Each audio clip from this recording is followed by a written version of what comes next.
Magandang araw po mga kababayan. Ito po ulit si Kaloy Conde for another episode of our podcast, YouTube channel, and all of that. So I'm glad you're all here.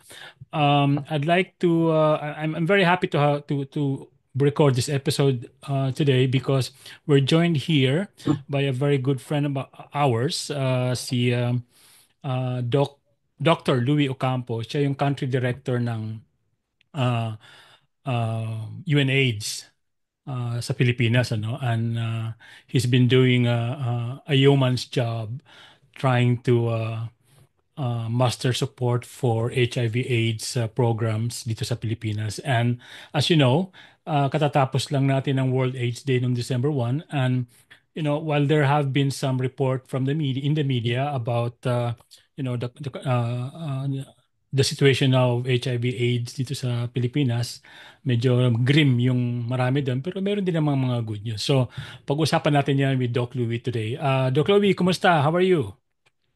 Good morning, Carlos, and mabuti naman, no? Kumusta din kayo? I think tamang-tama yung podcast natin today because as you mentioned, madami ng news na lumabas during World AIDS Day.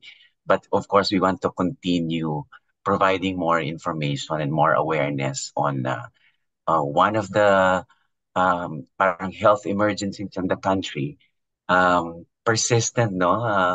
HIV is still one of the public health concern, Okay. particularly since tumataas talaga yung bilang ng kaso ng mga nagkakaroon ng HIV sa Pilipinas, particularly sa ating mga kabataan. So, almost half of the new infections are coming from the young Yeah. people, aged 15 to 24 years old.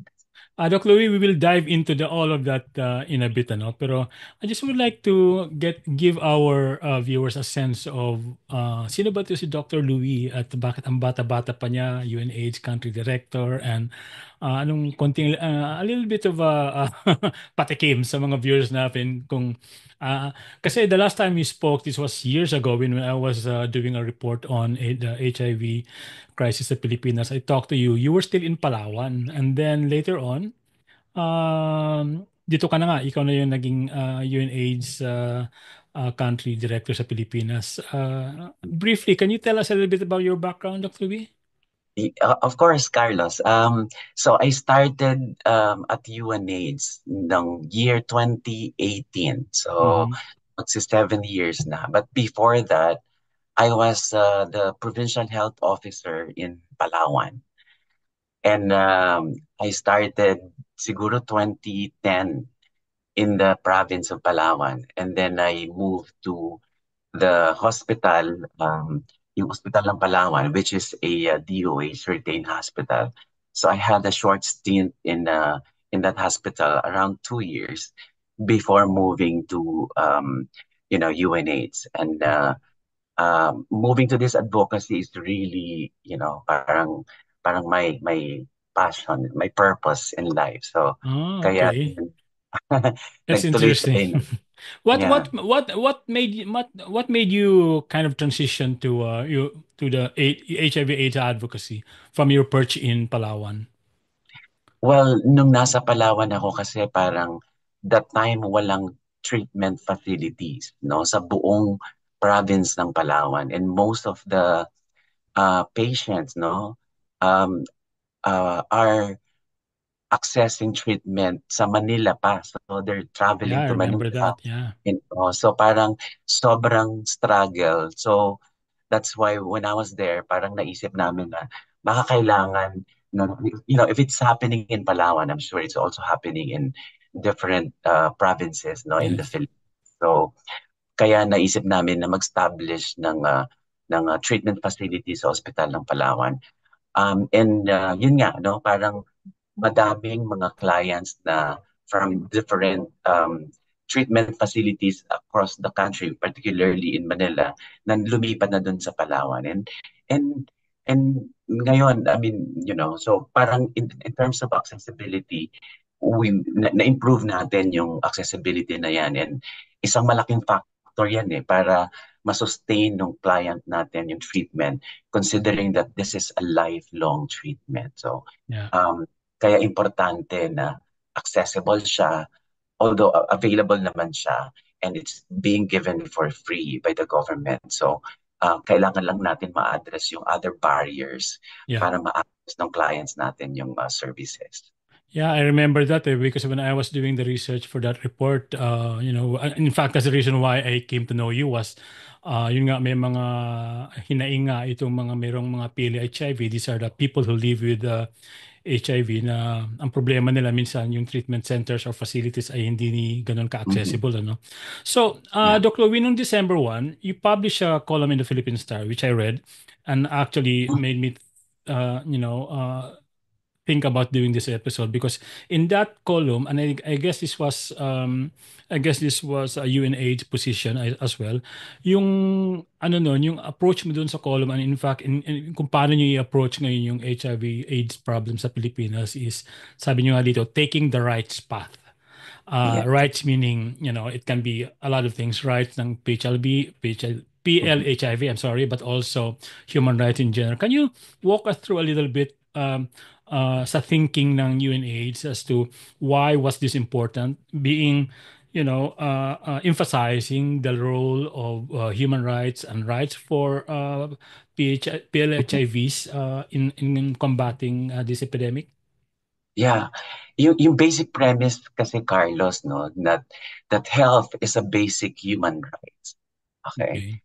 And um, particularly for our key population na marginalized, yung ating mga transgender women, men who have sex with men, young key populations, sex workers,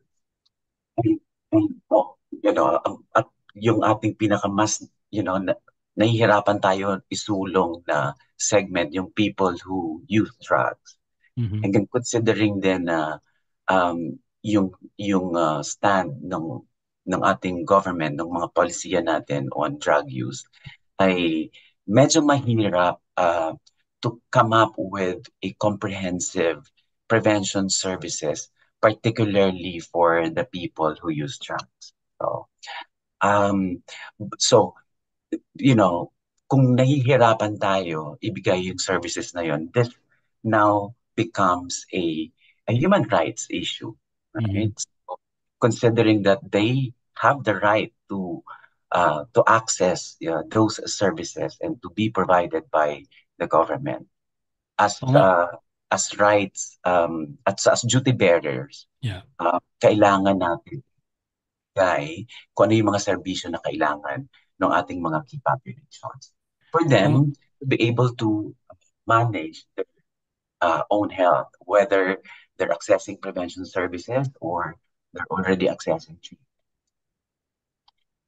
So, kaya gusto natin sana na even yung ating mga providers would have this lens in the delivery of services na we have to protect and promote the rights of this particular key population.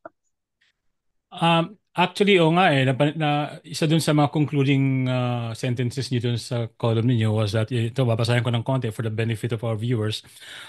Sabi niyo, for the Philippines, this means not only strengthening rights-based approaches and addressing stigma and discrimination, but also ensuring concrete action through policy implementation to leave no one behind in our national HIV response. The time for comprehensive reform is now. Our future depends on it. And the reason why I cited that, Dr. Louis, is because you mentioned something about the drugs law in this country. And of course, that's just one of the kind of the barriers that PLHIVs face. And of course, your office face because yung, nga, yung hindi tugma minsan yung policy ng government dun sa kung ano yung kailangan gawin. Ano? Um, ano sa tingin niyo yung ano yung dapat gawin para mag-match itong vision na to dun sa actual na kung ano yung mga realities on the ground. For instance, the drug law in the Philippines, we we attended and nagkita tayo doon yung Drug Policy Reform Summit to reform the drug law in the Philippines. That of course will have an impact on the future of HIV/AIDS programs in the Philippines. Can you tell us a little bit more about what needs to be done as far as policy and law is concerned? Yeah, in partnership with UNODC and other government agencies, PIDEA, DDB, and DOJ, we're actually looking at amending the current laws, you know, Hmm. to provide more flexibility in uh, uh, you know, parang delivery of harm reduction services. Okay? Okay. Um, Kasi parang gusto natin siya, yung approach natin is from the public health perspective. Yes.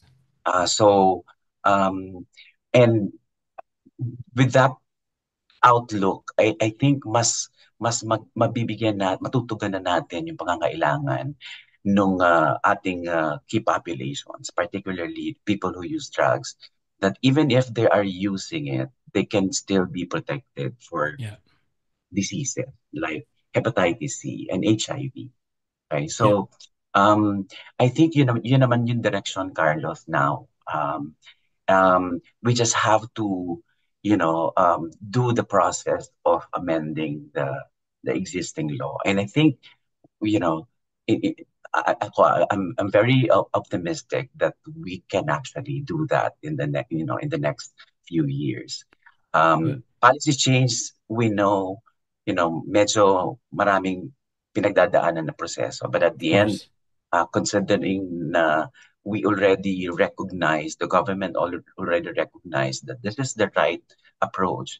It's just a matter of changing those policies. But of course, yung election is coming up soon. So, hindi natin alam kung sino yung magiging partners natin dun sa legislative body. But because, this process has to go through legislation. So, Yeah. hopefully, we still remain um, yung ating mga champions and partners natin dun sa Congress and the Senate.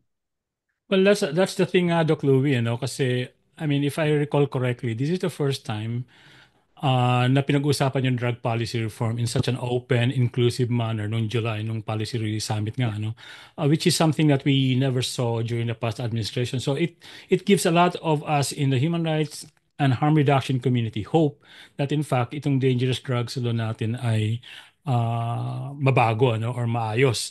Now, but quite apart from that, there's also the question of in fact yung existing laws natin like the PLHIV Act. I know you also mentioned this in your column. And I think you adverted to something like hindi pa masyadong na fully implemented or na ma-maximize yung pag-implement nito. Yeah, totoo kasi if you look at the RA 11166 and its implementing rules and regulations, by the way, isa tayo sa mga bansa na mayroong napakagandang batas sa HIV. Mhm. Klaro ng mga provisions from prevention testing and treatment and even the participation of national government agencies aside from the Department of Health. Yeah. Uh, maraming national agencies na involved dapat dun sa pag-implement ng batas. Nandiyan ang DSWD, uh, DOLE, DBM para dun sa investment. So, napakaklaro. But ang naging challenge natin is yung implementation. So, there are specific provisions that wala pa tayong guidelines, operational guidelines on how to implement those provisions. So, kaya din nabanggit ko nga na siguro kailangan natin i-revisit yung ating batas at tingnan natin kung ano yung mga provisions na hindi pa natin na isasaayos o nai-implement ng maayos. Nang sa ganon, buuhin natin kasi nga ito pa ulit-ulit ko sinasabi, Kaloy, hindi naman ang HIV is not just a health issue.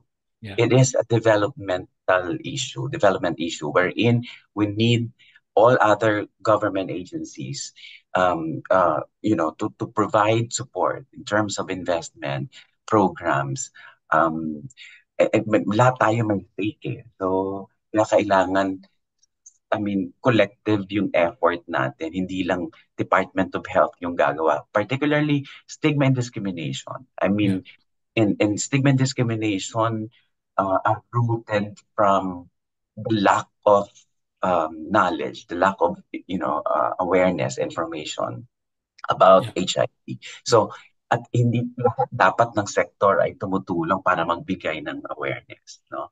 Yeah. Yung ating work sector, andyan ang DOLE. So, ang dapat sila yung nagbibigay. Ano yung mga polisiya dapat? Klaro yung batas, dapat mayroong HIV in the workplace policy wherein dapat lahat ng mga kumpanya ay merong ganitong palisiya at programa na kung saan yung mga empleyado nila ay natuturuan kung ano ba ang transmission, paano ma-prevent yung HIV. So, pero hindi lahat ng kumpanya ay nag-implement ng ganito. So yung ating government sector, dapat ang Civil Service Commission, similar policy, dapat lahat ng kumpanya ng government sector meron dapat HIV in the workplace policy. Pero hindi natin nakikita yung ganong implementation. What So, right, anong sorry, go ahead. Seb, go ahead, Kaloy. So I mean, okay, these are government agencies, Civil Commission, Civil Service Commission, the DOLE and all of that. So what's preventing them from fully implementing the law? I mean, is this a question of resources or awareness? Yeah, mukhang yung problema yung resources. Um, you know, Implementing a program would require some funding support, 'di ba? Mhm. So, and ito yung challenge natin kasi nung marami pa ring misconception na if you're a non-health agency, dati kino-question, why are you allocating funds for a health uh, program? Mhm. Okay? So, kaya din nga binago natin yung batas eh. Kasi parang yung ganong concept coming from the old law. So parang kino-question ng DBM kung yung ahensya na hindi health ay mayroong naka-allocate na funds per Hmm. of program. So, but now, clear na yung batas natin. So, I think this is a question of really popularizing the RA. Kasi parang hindi pa din lahat ng ahensya aware dun sa details ng batas. Kasi nasa batas na eh, na even Yeah. if a non-health agency can already implement health programs, no, like HIV, particularly HIV in this case. So yun, yung resources, kulang pa din yung resources natin. Tsaka awareness, Um, syempre. Mm. yeah. Naalala ko, Doc Louie, years ago, isang naging issue, and I think supposedly na-address na rin ito ng bagong batas na to, no? Yung issue ng, halimbawa, may mga bata, mga minors, na kailangan pa nila ng mga permit or what you call this, ng sign off ng mga magulang o guardian bago sila makapag HIV testing, ano? Has that changed? Yes, definitely. One of the tawag dito, big changes dun sa bagong batas natin. Kasi nga ang context natin, Kaloy, as mentioned earlier, yung mga kabataan natin yung nai-infect, no? Yung 15 to 24 Yeah. years old. So, minor yung iba. Yeah. Pero ang challenge is, hindi sila makapagpa-test without parental consent dati dun sa lumang batas. And binago natin 'yon. So ang ngayon ay even if you're less than 18 years old, you can access testing without parental consent. Kasi parang challenge yun eh. Hindi nga yung mga kabataan natin, hindi nga nila ma-disclose sa kanilang mga magulang na they're already engaging in sex. Much more having an HIV testing. So, Yeah. isang malaking barrier yon. Kaya binago natin. So, ngayon ay even if you're less than 18 years old, you can already access testing without parental consent. Okay. Yeah. So, consequently, if we already allow testing, kung halimbawa regardless of the result, you can proceed to the next step. If you're negative, for example, you can be given prevention services like pre-exposure prophylaxis. Mm-hmm. Or Mm-hmm. it turns out to be reactive, you can now proceed to treatment immediately, no? So without, yung challenge nga ng disclosing to parents. Of course, may provision yung batas na the social worker can support. Kasi syempre hindi lang naman health yung issue ng bata, no, na nagkaroon ng HIV, for example. Maybe that child would need other protections, psychosocial support. So Yeah. that's why we are engaging the social worker and the other health workers to be part of the case management team to provide all the needed support aside from just the medical need of the child. Now that sounds like a game changer in terms of the response, no? Kasi yun nga nabanggit nyo kanina yung age nga ng mga nagkakaroon ng HIV, ano, pabata. Hindi man Mm. pabata. I mean, you have to correct me there. I haven't really looked at the figures for a long while now. But having mentioned that, can you tell us a little bit more? Kasi dun sa sa mga reports na lumabas before nung in time for World AIDS Day on December 1, may mga nagsasabing parami ng parami pa rin ang HIV infection sa Pilipinas na mas pabata-pabata. And then in fact, even UNAIDS said that the Philippines has the biggest kind of HIV incidence in the Asia Pacific. At some point yata in the past, parang sinasabi pa nga in the world. I don't know kung ano ng Yeah. sitwasyon ngayon. No? So can you tell us a little bit about the trends now in terms of the infection and who's getting it, how are they getting it, and exactly what kind of services these PLHIVs are getting from government or non-government actors? Yeah. So yung trend natin, between 2010, yun yung pinaka-baseline natin. 2010 until 2023, nasa 550% increase rate. Okay? Wow. And you're correct. That's the one of the highest in the Asia Pacific region.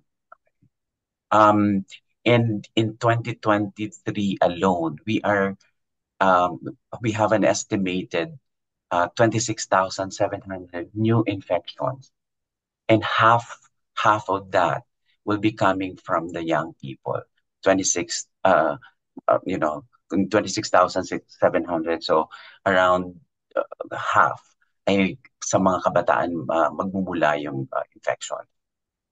And hindi lang yung new infection Kaloy. I mean, ang isang nami-miss i-pick up din ng media natin in yung number of deaths, Yes. which is more concerning actually.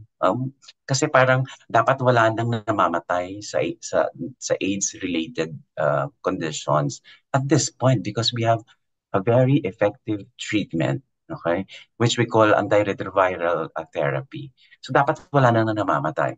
Unfortunately, one-third ng mga nadadiagnose nating kaso are already in the advanced stage, which is yung AIDS na, no? Mm-hmm.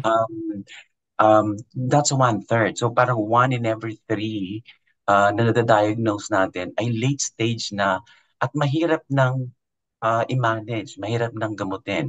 Kaya namamatay. Mataas Mm-hmm. yung natin. Ang death natin between 2010 to 2023 ay nasa 567% increase. Okay? Wow.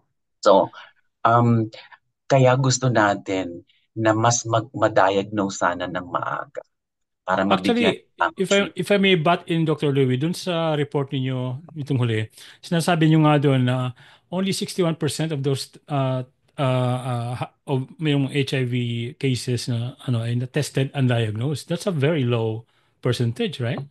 Correct, correct. Only 61% ang nadiagnose natin. The remaining 39% are, nandyan lang sila out there. They don't know their status. They might be infecting other people because, one, hindi nila alam yung status nila.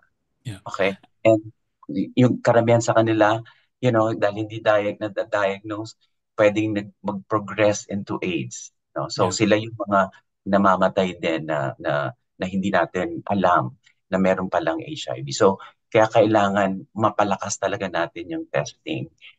Yung testing kasi, Kaloy, ito yung entry point natin to Mhm. either prevention or treatment, no? Mhm. So, but of course, hindi ganun kadali considering yung prevalence pa rin ng stigma and discrimination. Parang parang hindi pa rin natin ma-normalize yung HIV testing. So this is also one of the um, thrust of not only UNAIDS and even the government actually is to normalize testing.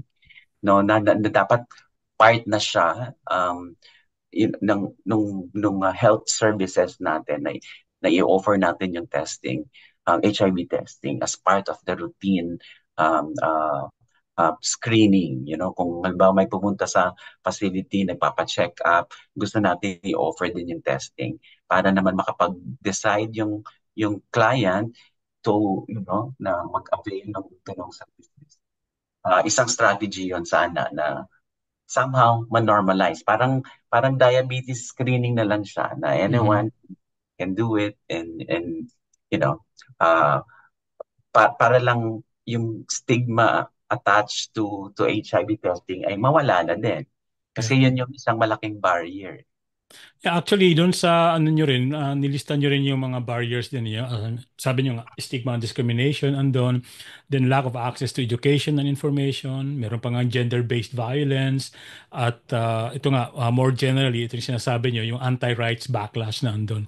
So, taken together, are these the main reasons why parang ang mga Pilipino na nag-engage in, I don't know if this is the correct way to describe it, risky behavior or uh, alam ko mali yun, yung term yun, yung are not able to access early testing and treatment kaya maraming namamatay Yeah, na mas nakakabahala nga sabi niyo nga. base din dun sa isang study na ginawa ng DOH, Epidemiology Bureau, Kaloy.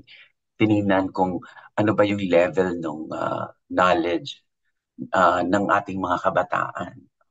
So parang lumalabas doon, only 31% of them are aware of Oh, the wow. comprehensive prevention and transmission, no, ng HIV. So um, very concerning siya kasi parang ang tagal na ng HIV epidemic sa Pilipinas. Pero yung mga kabataan natin ay ang baba ng kaalaman nila. So which is a foundation of behavior change. Kasi kung paano ka magkakaroon ng maayos na behavior, positive behavior, if you're not aware, if you're not Yeah.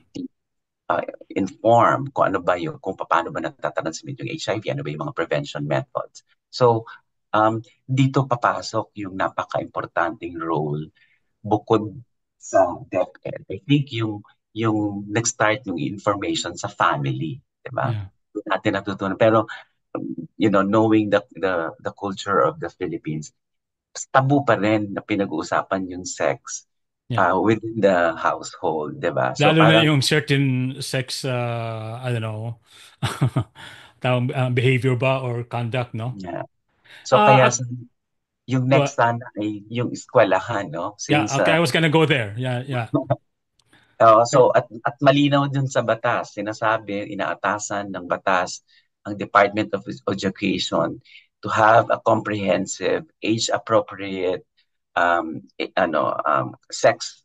comprehensive sexuality education. At nakapaloob doon yung HIV and other sexually transmitted infections. So, but unfortunately, hindi pa rin fully implemented. So, Yeah. di lahat ng schools ay nag-implement ng comprehensive sexuality education. But, Mukhang kailangan pang kalampagin, eh, no? kailangan pang talagang, kaya sinabi ko dun sa article na, sa op-ed na full implementation. Kasi, in fairness naman, Kaloy, may mga attempt, no? They try, DepEd is trying to uh, uh, expand yung CSE nila. But unfortunately, marami din barriers within the agency. So, Yeah. kaya din ang baba pa rin nung kaalaman ng mga kabataan natin. So, I hope, i-continue pa, intensify pa natin kasi basic premise ng behavior ang pagkakaroon ng tamang education. That's quite tragic, just learning about it, no? Kasi again, I remember I go back to what to my own research in 2015, 2016 about this, and one apart from yung problema sa pagpapalaganap nga ng awareness through the education system, culturally, even in the mass media, excuse me, ay wala pa rin walang masyadong effort at that time na mukhang hanggang ngayon wala pa rin. In fact, I don't know, I don't know if you recall this, Doc Louie, but I think I asked you this. Why are, for instance, condom use, why is condom use not widely kind of popularized in the Philippines at wala kang makikitang mga advertisement on the use of condoms. Ang nakikita mo ng advertisement, napaka-heteronormative ang tawag nila doon. Yung parang Yeah, walang banggit doon sa main, kumbaga, profile ng mga nagkaka-HIV at dapat gumagamit ng condom, which is the young men who have sex with men. Napakalaki ng cultural barrier pa rin. Ano? So, how do you suppose Philippine society can sort of, get past that? yeah, may mga efforts naman na Kaloy. In partnership with media group, UNH developed actually a media toolkit, a media guide on HIV reporting kasi nga parang we recognize yung role ng media in shaping the narrative around HIV. Mhm. So, but you're correct. It's a long process. Um, Parang medyo,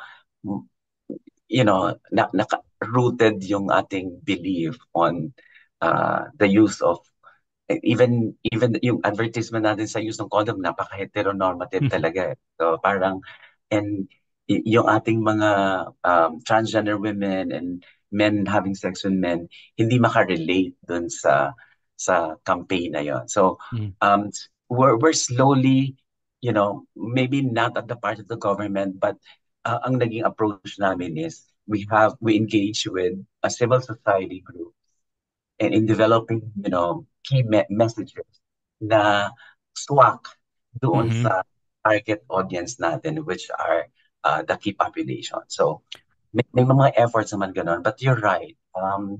Hindi ganun kadali. Yeah. But we're starting actually. So, if you look at the social media, Facebook, may mga lumalabas na Yeah. Yeah.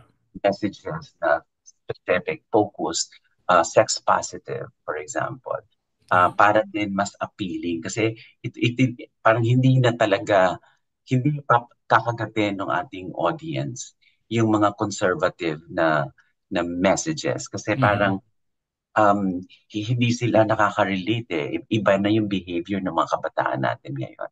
So Yeah. we're upping to that uh, kind of information na relatable dun sa ating key populations.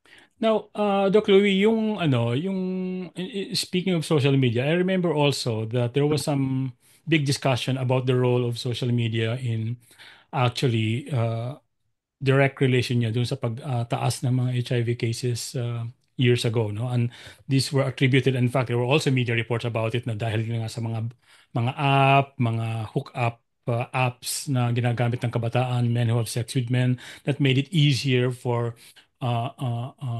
young men to hook up with sometimes strangers, ano? Is that still the trend, or and are they being targeted precisely because they're using all of these apps and hookup sites? Yeah, I think that trend will continue, Kaloy. I mean, that's part of, having this technology. Um, and that's why ang approach din natin ng program is to be in the places where they are. If the young people are in Grindr or other social media dating apps, we also want to have those HIV prevention messages in that particular space. So, um, wala na tayong magagawa dun eh. I mean, we cannot prevent our young people to use these platforms to find sexual partners. Mm. It's there. It's It's already there, there. yeah. So, ang kailangan lang talaga natin is, you know, to provide more accessible then through this platform, accessible services through this platform. Yeah. So, so yeah, but you're correct. I mean, you know, finding sexual partners are is now easy because of the social media apps. Pero ang ano pa nga rin dyan is that, I mean, we can't be judgmental about people doing this or finding ways to hook up or meet people. But I think the key is, of course, as you said, you break down the stigma and discrimination barriers. Doc Louie, final points here. So medyo grim nga yung konti yung scenario, yung sitwasyon ngayon sa HIV and AIDS in the Philippines. No? And this is something that concerns a lot of us, particularly parents with young children. I mean, ako mismo, I have young children. And God knows kung ano ang magiging behavior nila paglaki nila, and then venturing into a world na hindi ganun kaganda yung information dissemination about risks like this, about not just HIV but health in general, no. So given all of this, and given the limit, I wouldn't say limitations, but the well, yeah, limitations ng ating bansa in terms of coping with this epidemic. What do you see are the is the silver lining here? Are there some progress being made in certain areas that we need to be aware of? Like for instance, you mentioned kanina bago tayo nagsimula yung mga bagong infusion ng funding from other sources, from other governments. Can you talk a little bit more Yeah, about that? yeah, yeah. Despite parang grim na condition, there are many silver linings, Kaloy, and I'm happy to share that with you and your audience. One, we are now revisiting and actually reviewing the IRR of the existing law Oh, para yung RA 11166 natin, para yung mga gray area and i-highlight pa, i-reinforce, strengthen yung mga provisions that would somehow um, you know reinforce yung ating mga government agencies to develop a strategic program. So isa yan na. Second, I think yung leadership ng Department of Health is really key in making all of these things happen. And I'm happy to say that Secretary Ted Herbosa is actually hands-on in okay. looking at the ano ba yung kailangan gawin.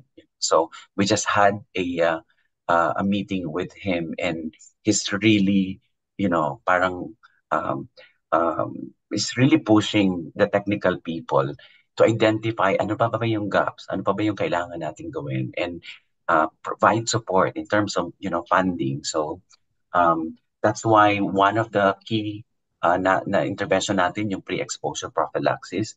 He Mhm. wanted actually to increase the target yung Oh, target natin, yung goals natin to cover for coverage. So parang he wanted 80% of the eligible key populations should be in PrEP because this is a game coming from the experience of other countries.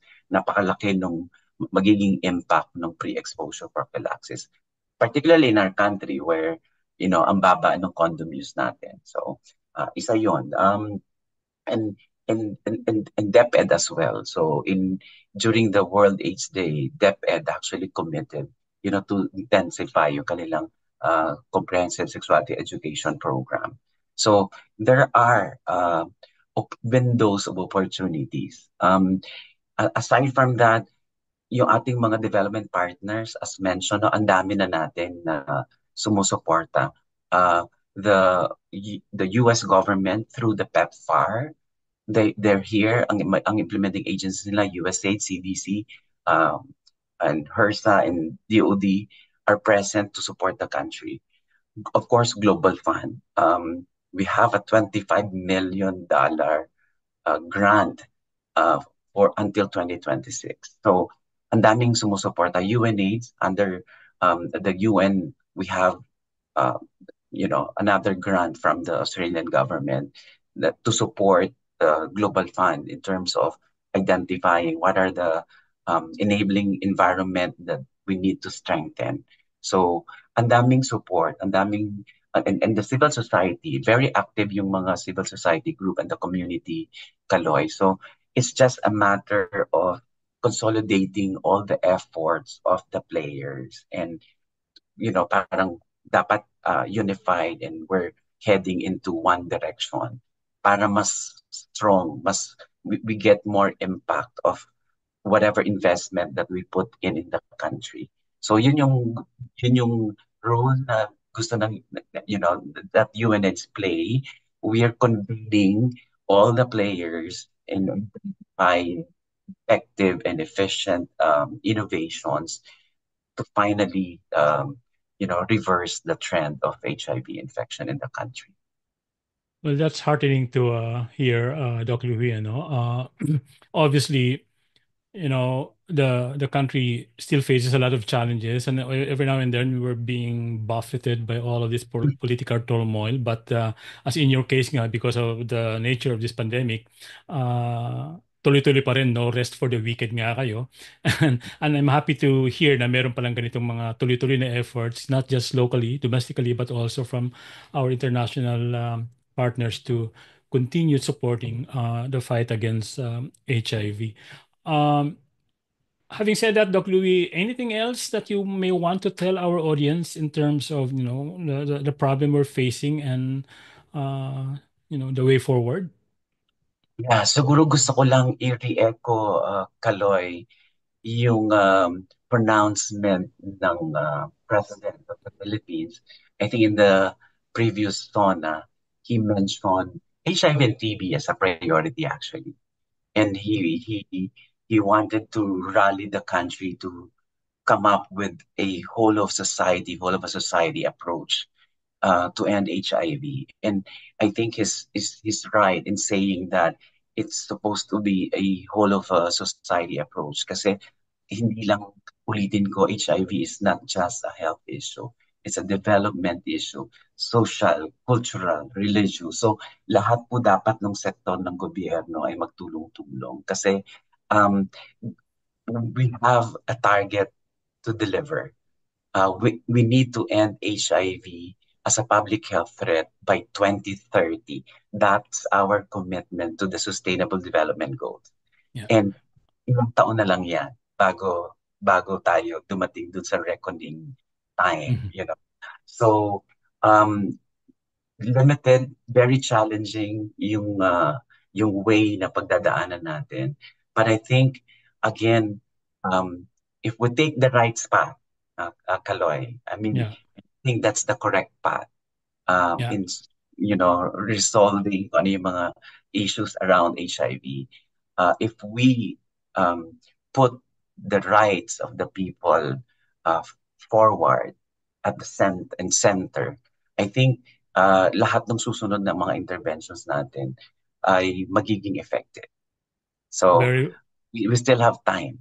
yeah. And I believe, in the next few years, we can make a great impact if we are all of us will work together.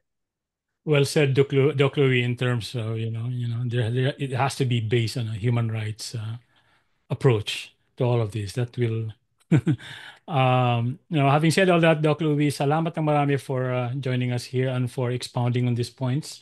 Again, mga kababayan, HIV/AIDS is still a very serious problem for the Philippines, and we're so happy and thankful that defenders of the rights of PLHIVs like Dr. Louis Ocampo are still around to lead the fight. And obviously, marami pang kailangan gawin. We can enumerate some of these, and stigma and discrimination are very important. In fact, even in our own homes, pwede naman nating simulan ng gawin yung para matanggal to mga barriers na to.